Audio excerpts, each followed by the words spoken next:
Okay, welcome everybody to session 161, thyroid hormone treatment, controversies and new developments. It is my pleasure to introduce Dr. Antonio Bianco. Dr. Bianco is an endocrinologist at the University of Chicago Department of Medicine in Chicago, Illinois. He is the author of Rethinking Hypothyroidism, Why Treatment Must Change and What Patients Can Do. So I'll turn it over to Dr. Bianco. Thank you very much for that introduction. So those are my disclosures. I work as a consultant for some pharmaceutical companies involved in the business of treatment of hypothyroidism. I'm going to briefly summarize treatment of hypothyroidism, starting by some concepts about physiology of the thyroid gland. The thyroid gland produces two hormones. One is called T4, the other one is called T3. That has to do with the number of atoms of iodine in their molecule. So the important thing is that thyroid hormone has actions in multiple different systems in our body. It's important for development, for growth, metabolism, cognition. These are just a few of the areas that are affected by thyroid hormone. Now, we need to keep in mind that the biologically active thyroid hormone, meaning the hormone that actually does the work, is T3. It's not T4. I'm going to repeat that. T3 is the hormone that actually does all the work of the thyroid secretion. T4 is a prohormone. It's a hormone that does not do anything. It's not active. It needs to be transformed to T3 in order to gain biological activity. So where does T3 come from? Does it come all from the thyroid? No. In fact, just a little bit of T3 comes from the thyroid directly. Most T3 is produced outside of the thyroid gland through a process known as deiodination. Deiodination means removal of iodine. So deiodination. So there's some enzymes that can look at T4, touch T4, and remove an iodine, making T3. So the thyroid makes a lot of T4 every day, trusts the deiodinases that are located throughout our body to convert T4, the molecule that doesn't do anything, into a molecule that is active. That's called T3. And T3 will do its business. Now, through studies that I'm not going to have time to discuss, we know that the main directive of this system, the thyroid system that involves the brain and the pituitary gland, is to defend serum T3 levels.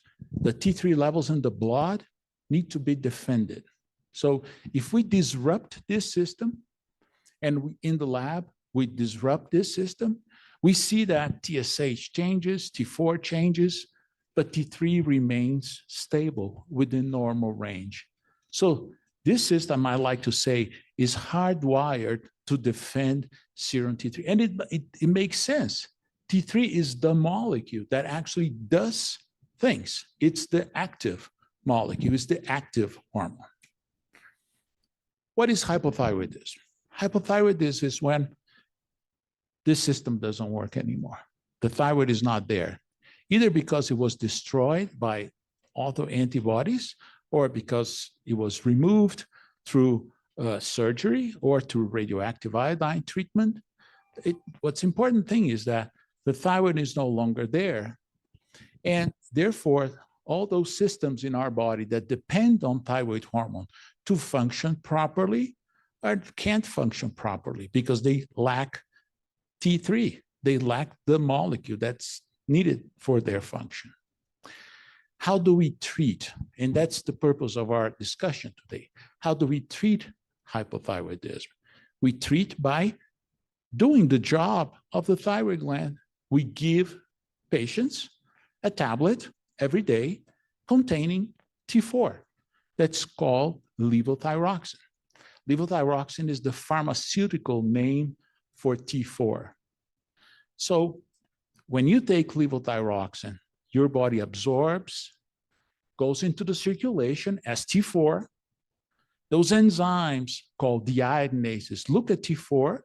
They don't know the difference between the T4 that was coming from the thyroid or the T4 that was in the tablet.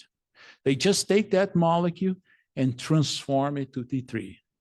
And by doing that, we restore thyroid hormone homeostasis, let's call it that way, the thyroid hormone physiology.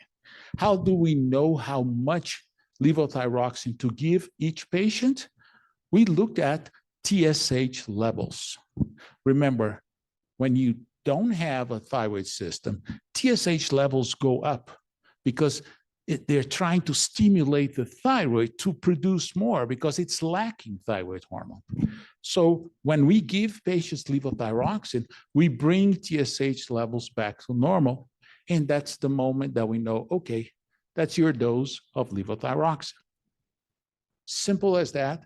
And I learned that in my first year of medical school. And I learned that to treat hypothyroidism was the simplest disease in history. Now, why are we here then?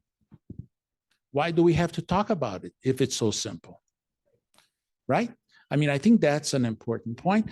And the reason is, as a group, now I'm going to read it because I think these are very important information. Patients with hypothyroidism on levothyroxine and normal TSH levels, that meaning they have the dose of levothyroxine they're supposed to have, exhibit reduced quality of life. This is all patients as a group. They have impaired cognitive functions, learning, memory, attention, cognitive speed. They feel tired, low energy, mental fatigue. So that's a problem. Levothyroxine-treated patients with a normal TSH, they also exhibit slower metabolic rate, meaning their metabolism is slower. They weigh about 10 pounds more, and they have higher cholesterol levels. And we know that because they're more likely to be on statin medication, twice as likely to be on statin medication. So some patients, this is for everybody. Now, some patients, and I can't tell you exactly how many patients we're talking about, perhaps 10, 20% of those patients seem to be particularly impacted by this residual symptoms. And I call it residual because we normalize TSH, but the symptoms are there. A minority of the patients complain of those symptoms. Those symptoms raise to a level that they have to go to the doctor and say, I don't feel well. It's not everybody, it's a minority of the patients. And unfortunately, many endocrinologists dispute these facts. So patients also complain a lot about a perceived culture of dismissal by their physicians. That's why we're here, because we have a problem that we thought we had solved 70 years ago, and yet we have not. How can we fix this problem? Now, before we can fix it, we need to understand the problem. And what's the cause of this residual symptoms? We don't know. Probably there are a lot of reasons for these residual symptoms. Genetic reasons, food reasons, environmental reasons, comorbidities, a lot of factors. But there's one thing I call it a low-hanging fruit. Treatment with levothyroxine does not restore thyroid hormone physiology or homeostasis. Why don't we start by there? Thank you. So that's the low-hanging fruit. That's right there looking at us. So the whole question is, as I started my lecture, I said, oh yeah, you treat with levothyroxine, and everything is normalized. And I have lectured on that, believe it or not. I have slides showing that that was the case. And the question I pose again, can these enzymes normalize everything in the absence of the thyroid gland, just with a tablet of levothyroxine? And the answer is no. We've known this for a number of years. We just didn't act on it. And I think it's important, just a reminder again, why is this important? Because T3 is the molecule that does things. So this is just an example. I hope it's not too complicated. I think it's simple. These are a cohort of individuals that were followed for 8 years, 15,000 individuals. And so we could look at these, we have data on these individuals before they became hypothyroid, when they were healthy, and after they became hypothyroid. So we have data before and after.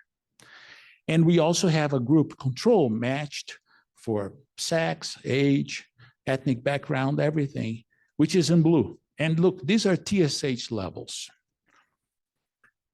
As you see, during 8 years, the TSH levels didn't change in the control group.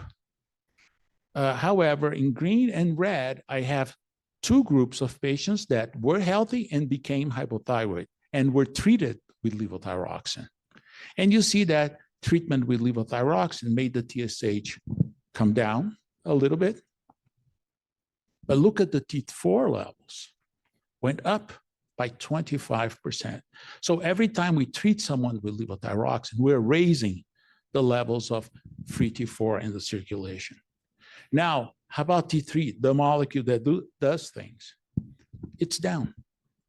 So even though we have a lower TSH, a much higher T4, T3 is below what it used to be before the patient developed hypothyroidism. So if you tell me that this is normalization of thyroid physiology, I would have to disagree. It's not. So the treatment we developed to treat hypothyroidism with levothyroxine is not normalizing the thyroid hormone levels in the circulation. These are the normal curves. These are distribution curves of, on the left, free T4, and on the right, free T3, T4 and T3. And the red bell curve is the normal distribution in healthy individuals. And the green is the distribution in patients treated with levothyroxine. And you see that what happens with T4, there's a shift to the right. As a population, they have higher T4 levels, everybody, to the point that 29% of the individuals have T4 above the normal reference range. This is 1/3 of the patients have T4 above the normal range. Look at the T3 levels, exactly the opposite. We have a shift to the left, and we have 7% of the individuals with a T3 that's below the normal range. Why we haven't seen this before? Because we doctors have been told, don't measure T3 because it's not important in the management of hypothyroidism. And I can't understand. T3 is the biologically active molecule. Why are we not measuring T3? Because if we start measuring, that's what we're going to see. Now, can we improve the effectiveness of treatment of levothyroxine by combining it with T3? That's the key question. That's an important question that we could address. The guidelines, well, let's ask the guidelines. The American Thyroid Association has guidelines from 2014, and I take responsibility. I was part of the task group that wrote those guidelines. The recommendation about combination therapy is confusing. It's hard to understand. And if you read between the lines, what it says up there, it's what it says in the lower line, which is much more clear. It was written 6 years later by a consensus of the American, the British, and the European Thyroid Association, saying that in the treatment of hypothyroidism, you start with levothyroxine, and if the patient doesn't fully benefit from that treatment, you should try combination therapy with liothyronine, T3, and levothyroxine. This is really important. The ATA subscribed to this. And I think you should bring this to your doctors. Patients need to bring this information to your doctors, because if they see that this is a statement put forward by the American Thyroid Association, subscribed by other international thyroid societies, they will be more amenable to the idea that perhaps some patients, not saying all of them, it's a minority of the patients, might benefit from combination therapy. I still have 15 minutes, right? Okay. But you know, professional societies, in general, they like to see evidence-based medicine, right? To write guidelines, we need evidence. What's the evidence? And evidence is based on clinical trials. So have people compared combination therapy with monotherapy with levothyroxine? Yes, more than 20 times. And we have learned about these trials because they said the trials were presented as combination therapy is not better than levothyroxine. That's true. If you compare two groups, two large groups, small groups of patients with hypothyroidism, levothyroxine monotherapy with combination therapy, it's not better. But what they didn't tell you is that levothyroxine is not better than combination therapy as well. They're both the same. They are equivalent. They are equivalent in terms of effectiveness, and they are equivalent in terms of safety. Why do I say that? Because all of these trials looked at adverse reactions, and the number of adverse reactions were similar between those two treatments. So we have here two treatments for hypothyroidism that are essentially equivalent. But there's an issue. Patients prefer combination therapy. Those 20 trials showed us that when the patients don't know what they're receiving, when the doctors don't know what they are prescribing, they prefer combination therapy. There are two recent meta-analyses that were just published 2 or 3 years ago, showing that, yes, there's preference for combination therapy. So a question I love to ask my colleagues is, if you have two treatments, which we are saying are equivalent based on 20 clinical trials, why not do what the patients prefer? I don't understand why we just don't present that to the patient, say, listen, there are two treatments. Normally, I would start with levothyroxine because it's simpler. It's one tablet. If you don't do well, just go for the second one. Perhaps you would do better on the second one. So I think that those are things that you should bring to your patients, need to bring to your doctors, and ask those questions to your doctors. Now, we do have a question that Okay. came in. Why not treat with just T3? Most important at this point, it's because we just don't have a single trial that showed that this is effective and safe. I understand there are a number of patients that live on monotherapy with liothyronine. For that, but one person, 10 people, 20, don't make us to make a recommendation for 20 million individuals. We need to have, in order to make recommendations, we need to have those clinical trials.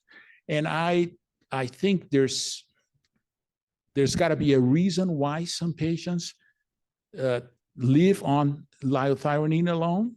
I used to, when I saw those patients in my office, I would tell them, this is wrong, forget about it, you have to go on levothyroxine.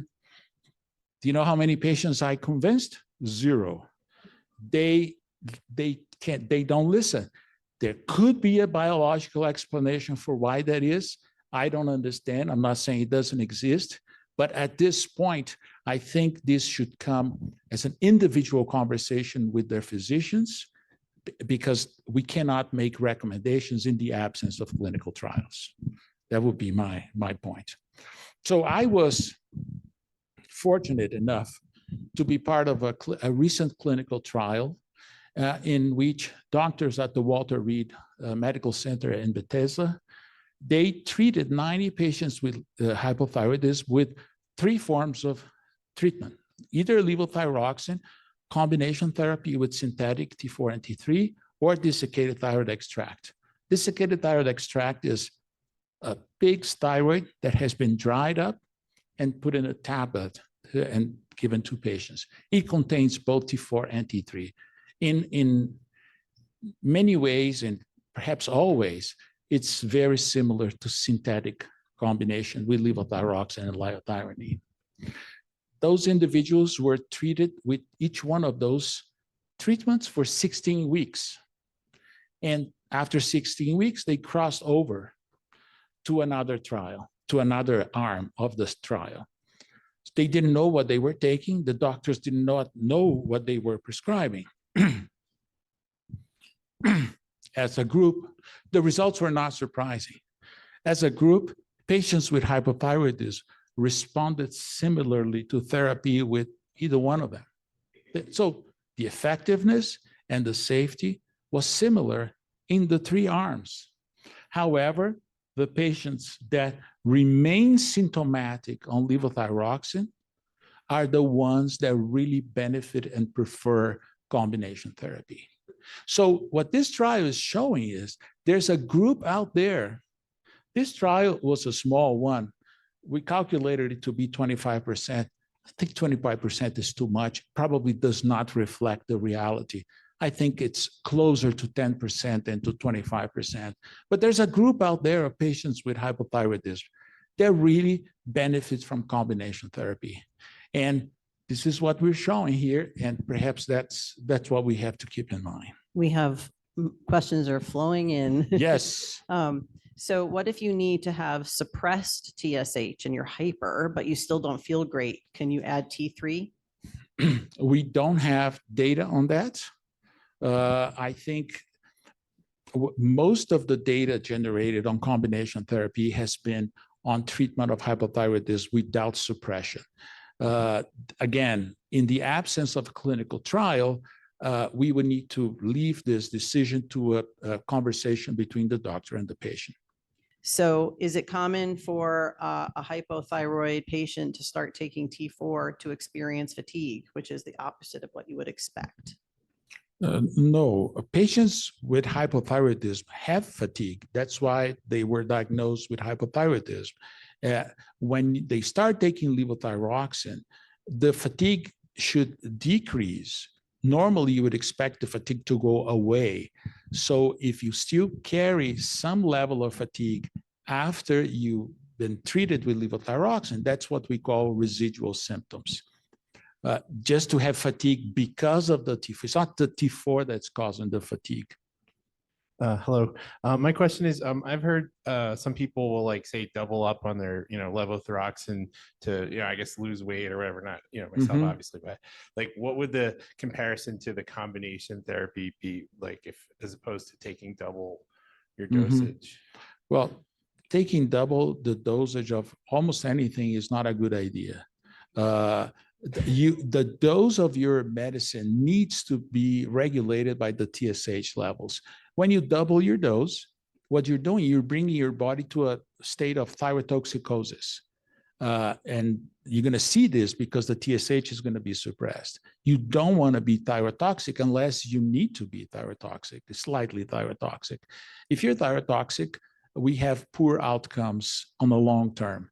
If you look at years and years, there's increased risk of atrial fibrillation, there's increased risk of osteoporosis, bone fractures, and so that's not a good idea. Either monotherapy or combination therapy, you always need to keep your TSH levels within the normal range. For folks that are diagnosed and start their levothyroxine the same time that they're starting menopause or in menopause, how is that levo prescription? What are doctors looking at in terms of managing female hormone changes? Because my cancer doctor would not even test female hormones. I had to go back to my OBGYN just to confirm that I was in menopause.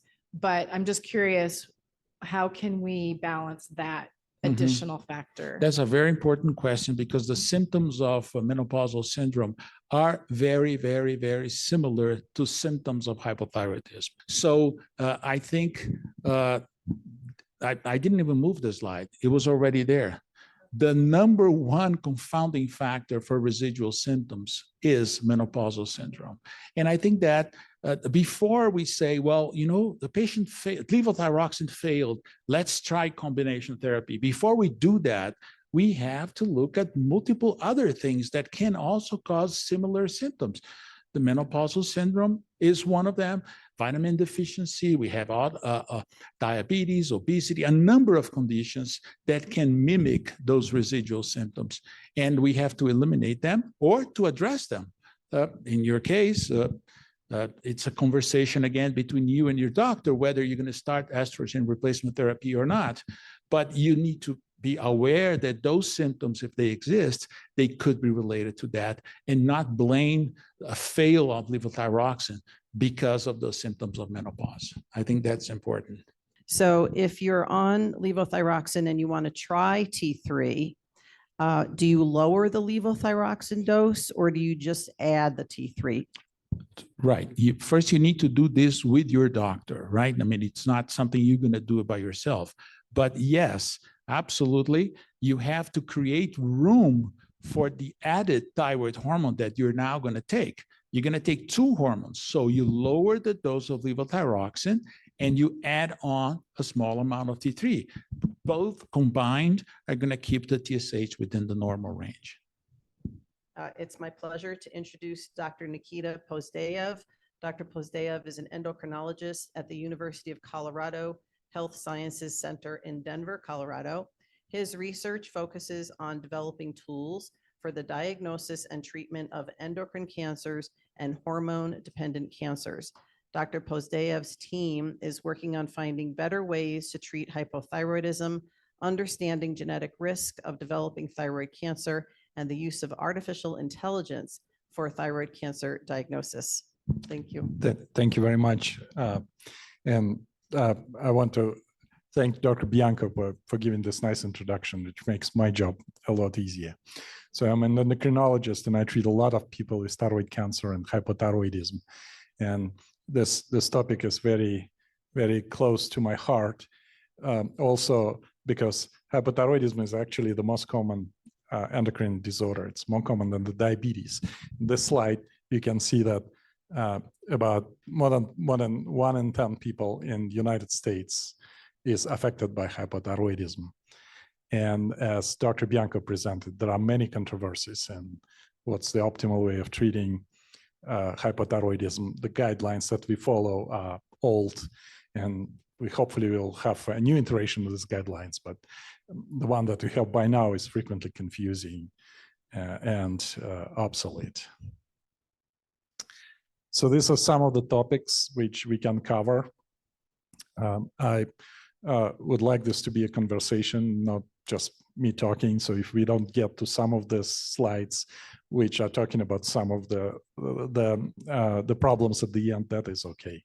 So please ask questions and interrupt me if you find something that interests you. But I want to first show some data and demonstrating of how well we healthcare providers treat hypothyroidism. It's in a medical school considered an easy disease to treat, but it is not an easy disease to treat. And we actually don't do particularly well in doing this. So this is a large epidemiologic study, as you can see, there's 163,000 of patients, and found that about 40% of all the thyroid tests were not within the range. We give too much thyroid hormone to about 12%, and 32% might benefit from dose increase. Same study looked at the health outcomes and found that if you have an elevated TSH concentration, that you're at an increased risk of ischemic heart disease, a heart attack, and a heart failure. A good news for those who are on suppressive therapy for thyroid cancer, they actually found a protective effect of suppressed TSH on heart failure. But probably the last bullet is most striking. There is about twofold increased mortality in the individuals who have uncontrolled hypothyroidism. It's not necessarily means that that's hypothyroidism that kills these people, but it illustrates the fact that it's good to have normal thyroid function. And postoperative hypothyroidism, that's a special case when we treat thyroid cancer. We sometimes remove thyroid in people who have perfectly normal thyroid function before the surgery. And we looked at how we do at the University of Colorado, and we found that we correctly prescribed the dose to only about 3 out of 10 people, which means 7 out of 10 people will have abnormal, not at goal thyroid function at the first postoperative visit, and then we'll have to make those adjustments and eventually hope to get them to their target. And we also found that we frequently overdose females and obese patients, and we underdose men and those who are small. So this is what American Thyroid Association guidelines are saying. It's an old guidelines from almost 10 years ago, but the guidelines acknowledge that there are many factors that affect your levothyroxine dose, such as weight, lean body mass, pregnancy status, cost of hypothyroidism, and many other reasons. I work in the lab which uses informatics and machine learning to answer medical questions, and we looked into what are the factors that are affecting levothyroxine dose. And these are the people who had normal thyroid function and they got their surgery. So we kind of have that an ideal situation when we could question that. And we found that each kilogram of weight on average adds 1.35 micrograms to a levothyroxine dose. Less intuitively, taller people need more levothyroxine. Males need almost 6 micrograms more levothyroxine on average than females. And those who are taking calcium supplements might need a higher dose as well. And that's the formula which we got from our machine learning work. You don't need to remember that, of course. There is actually a calculator which is out there on the web. It's not approved by the FDA. It only works for the people who go to the thyroid surgery. So it's not for those of you who take thyroid medication for a long time. If you're interested to play with it, then you could do that. Just don't change your thyroid medication based on that. Talk to your doctor. So there are many other factors affecting levothyroxine dose. Food is a big one. If you take your thyroid medication with food, you need approximately 10% more. Pregnant women need up to 30% more levothyroxine than before the pregnancy. Those who have diseases of the gut and have a problem with absorption, celiac diseases is a big one. They may need to have a high dose. Some weight loss surgeries affect your levothyroxine dose big time. And there are many interactions with medications. The biggest offenders are iron, estrogen-containing drugs, some lipid-lowering drugs, not commonly used, but some are affecting your levothyroxine big time. And antacids, don't take your levothyroxine with antacids as well. And there are differences between the preparations of levothyroxine as well. There are some questions online that are related to some things on that screen. With the pregnancy, do you have to switch to a T4 only treatment, or can you continue your combination? Very good question. And that's actually one of the downsides from a combination therapy of T4 to T3. I generally don't recommend it for females of a reproductive age because T3 is not a good medicine to treat hypothyroidism during pregnancy. The main reason for that is it does not cross placenta as well as a T4.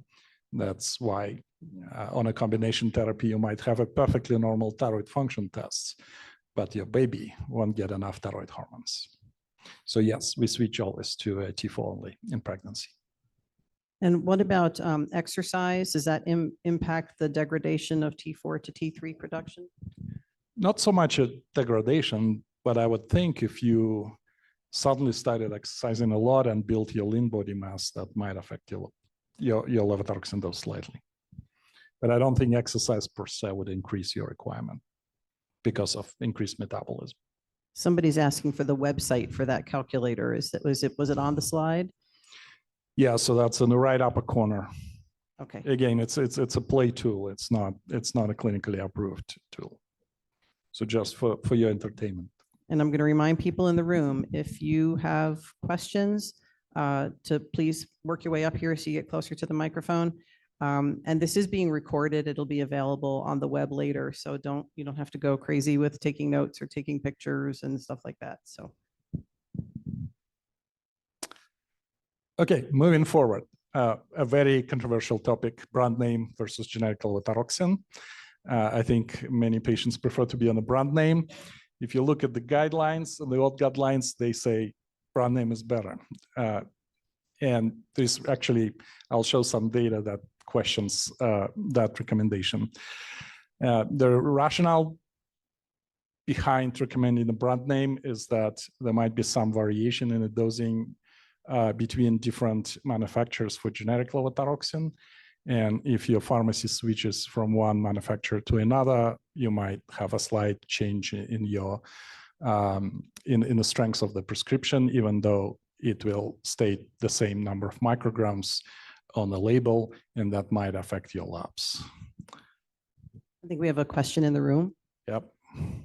That was just going back to the previous slide where you're talking about things that affect the levothyroxine dose, and one of them, estrogen-containing drugs, for example. If you're going to be changing whether or not you're on estrogen, is that a point at which you're also going to be reassessing all of your T4 and T3 levels and TSH suppression? Is it that much of a difference? Yeah, it is known that if, for example, a person gets on a birth control pills, which contain quite a bit of estrogen, that their requirement for levothyroxine might go up. And that's the same reason why pregnant women need more thyroid medications, because during pregnancy, your body makes a lot of estrogens, and that changes the physiology of your of thyroid hormones in the blood, and you need more. What about tamoxifen, an estrogen blocker for breast cancer? Does that have an impact? Not that I know of. I think those are fine. Okay, I'm going to show some data on brand name versus generic levothyroxine. This actually has been studied quite extensively in the past 3 years. There have been a couple of large studies out there, and this is one of them for 17,000 patients from claims database. And then they looked at how well your thyroid function is controlled on a generic and a brand name, and they found no differences. So no matter whether you are on generic or on a brand name, your likelihood that you will have a normal thyroid lapse is about the same. The downside from this study is that they only followed patients for about 6 months. So if truly there is a problem with your pharmacy switching you from one generic preparation to another, you may not see that effect in such a short follow-up. So that's why there was another study which were addressing the questions exactly like that. And in this study, they specifically looked for switches. So when somebody went from one preparation to another, and they look at the TSH levels in the switchers and non-switchers, and they found no difference. So it doesn't seem that the pharmacy, by changing the manufacturer, could do a lot of harm to your thyroid medication. There's one downside to this study as well.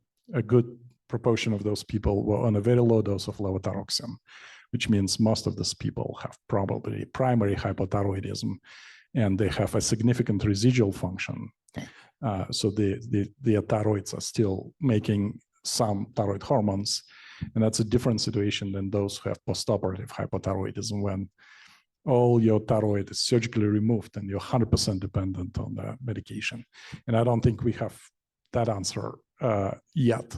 Would there be any difference between brand name and genetic in those people who have normal function and suddenly go to a zero function due to thyroidectomy? We have two questions on a similar topic about T3 and the that potentially causing decreased bone density, particularly in older people and women already at risk of osteoporosis. Any concerns about treating postmenopausal women with T3? The overtreatment definitely could do this. If you prescribe too much thyroid hormone, your TSH is suppressed, then it's known side effect. You are more prone to developing osteoporosis. If your thyroid function is normal, I think you are safe. It's definitely a concern for thyroid cancer patients who require TSH suppressive therapy, because we have to weigh the benefits of reducing the chances thyroid cancer comes back versus the risk of causing bone problems or heart disease by giving too much thyroid medication. Okay, to be fair, one study that actually showed the benefit from brand name, it's an industry-sponsored study, so there might be some conflict of interest, but I want to look at these percentages.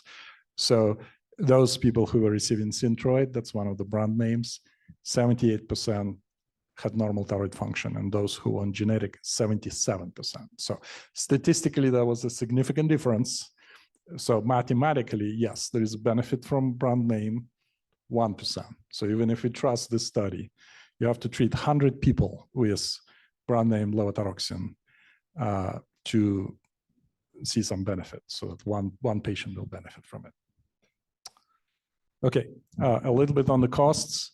You can get, even if you don't have an insurance, you can just go and show your prescription. You'll get genetic supply, 30-day supply of levothyroxine for $4 in Walmart.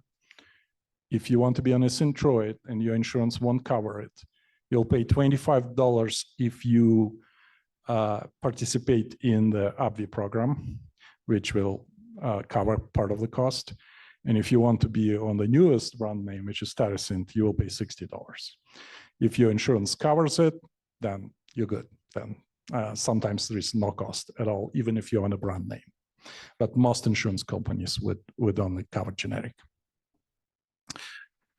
So one frequent concern that I have about brand name, that it might be a cleaner medic preparation. There's less fillers, there's no gluten, there is no lactose in there.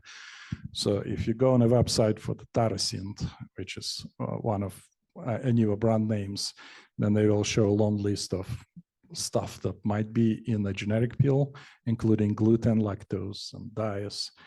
And on the right, this is what's true in those pills from the insert for generic levothyroxine. So there's no gluten in your generic levothyroxine. You're safe even if you have a celiac disease. On the subject of gluten, is there a benefit to going on a gluten-free diet, and might that help you with absorption? Yes, if you have a celiac disease. And a celiac disease is a very specific diagnosis, which is done usually by a blood test. So if you have positive antibodies, which are diagnostic for celiac disease, you absolutely should be on a gluten-free diet. If you just like to be on a gluten-free diet and you don't have a celiac disease, there will be no difference.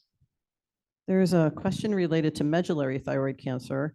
The use of Retevmo, one of their medications, has a side effect of inhibiting the conversion of T4 to T3. Do you know if there's a recommended approach for this specific situation? Yes. Most of the targeted therapies can affect your thyroid function. Same is true for immunotherapies, which are kind of a newer cancer treatment. They can actually destroy your thyroid, even if you have a normal thyroid before the treatment. And I don't know any formula which would tell you immediately how you need to adjust your thyroid hormone dose, but it has to be monitored. Once you're put on this thyroid kinase inhibitors, your dose will likely change, and that will need to be adjusted based on the blood work. Is hypothyroidism a risk factor for type 2 diabetes? Yes, possibly not directly, but hypothyroidism would cause a weight gain and insulin resistance, and in that sense, it would contribute to developing type 2 diabetes.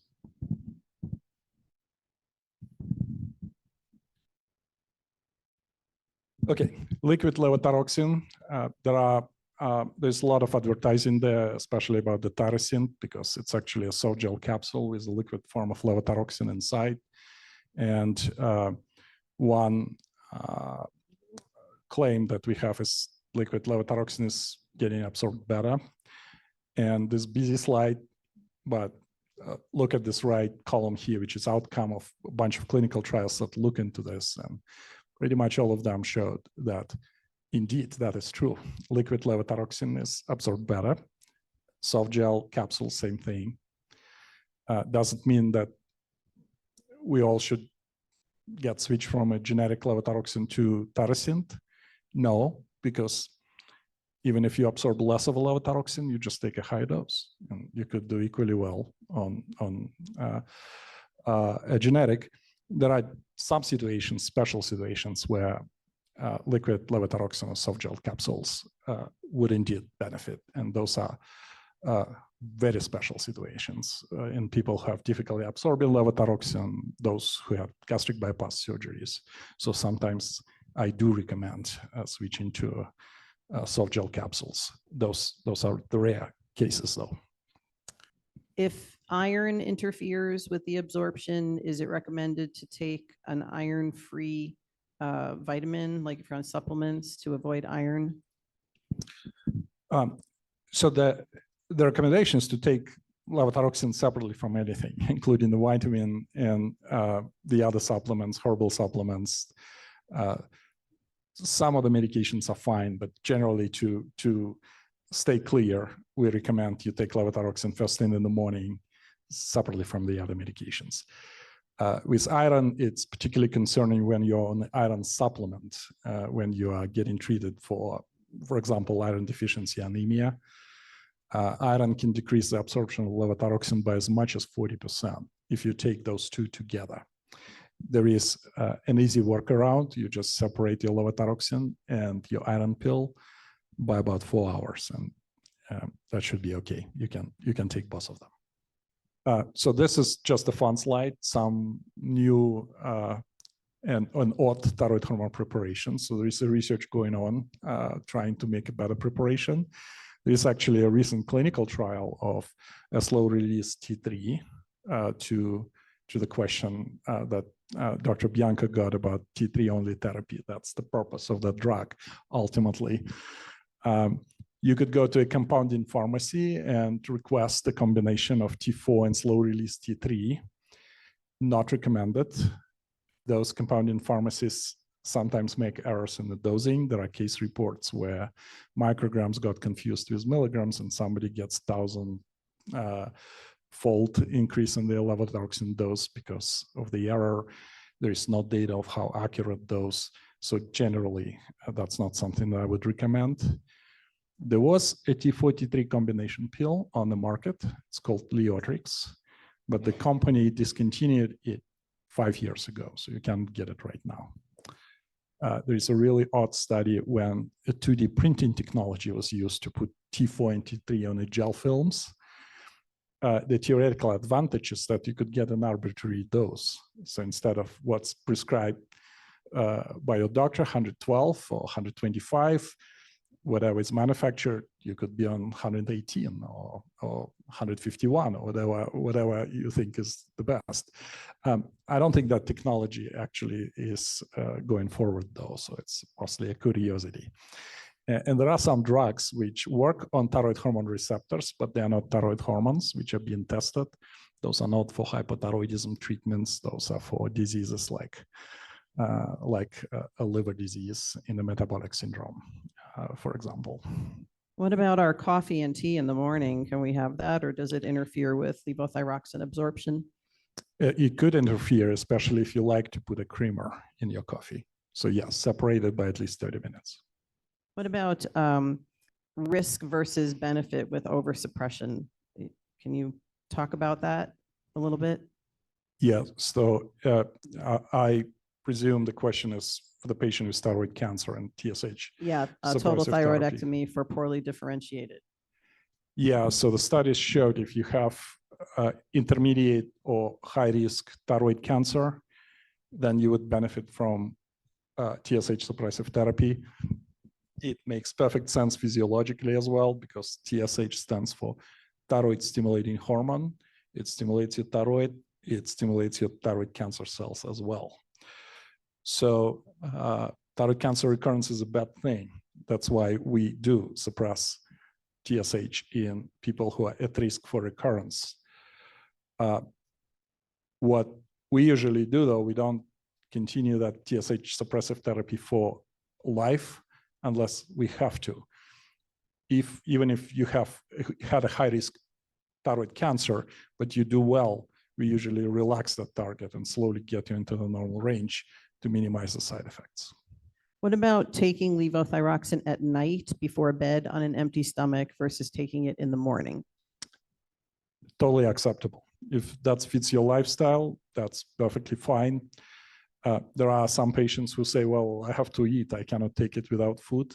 And even that is okay. We just have to adjust the dose, increase the dose to adjust for that. And as long as they take that levothyroxine consistently, even taking it with food might work, although it make it a little harder to maintain a steady dose. One point I wanted to make in this presentation is about biotin. It turns out that we like our biotin. There is a belief that high dose of biotin improves your hair and improves your nails. That's why many people like to take it. And our daily requirement for biotin is usually between 30 and 100 micrograms, so pretty low. But you can go to the pharmacy and over the counter get a supplement that has 10,000 micrograms, which is at least 100 times your daily dose.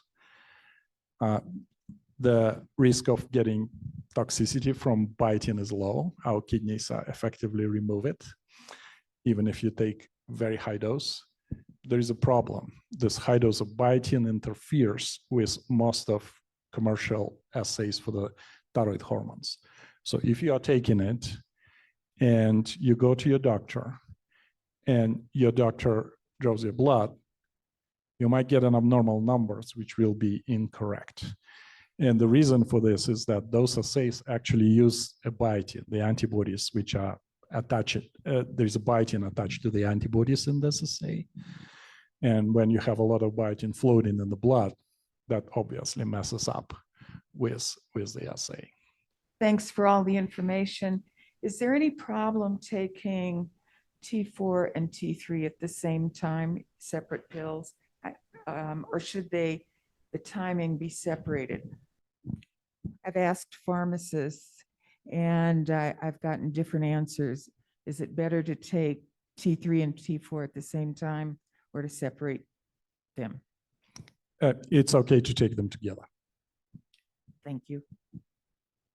A bit more on the biotin. So if you take a high dose of biotin and you get the blood draw and you got that assay interference, what will happen? The TSH will come back falsely low and the free T4 will come back falsely high.